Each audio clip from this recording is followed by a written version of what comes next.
এই পটল আর ডিম দিয়ে আজকে একটা রেসিপি তোমাদের সাথে শেয়ার করব। চলো প্রথমে পটলগুলোকে ছাড়িয়ে নেওয়া যাক। এগুলো মশলা ঢোকার জন্য এরমভাবে আমি কেটে নেব, চারিদিকটা এইভাবে কেটে নেব। সব কটা পটলই আমি এইভাবে কেটে নিয়েছি, এতে মশলাটা খুব ভালোভাবে ঢুকবে। পটলের ওই রেসিপিটা করার জন্য কয়েকটা ডিম আমি সেদ্ধ করে নেবো। চলো সেদ্ধ করে নেওয়া যাক।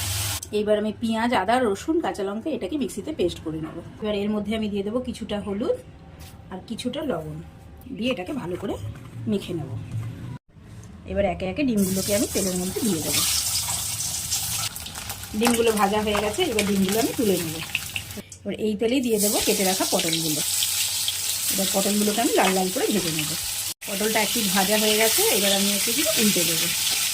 পটলটা ভাজা হয়ে গেছে, এবার আমি পটলটা তেল থেকে না তুলেই এর মধ্যে দিয়ে দেবো পেঁয়াজ, রসুন, আদা আর কাঁচা লঙ্কার একটা পেস্ট। এর মধ্যে দিয়ে দেবো নুন, দিয়ে দেবো হলুদ, কালারটা সুন্দর আসার জন্য দিয়ে দেবো একটুখানি চিনি।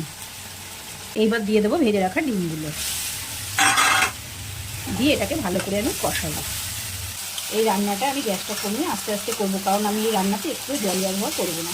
এটা হয়ে গেছে, এবার এর মধ্যে আমি দিয়ে দেবো ঘি আর দিয়ে দেবো গরম মশলা।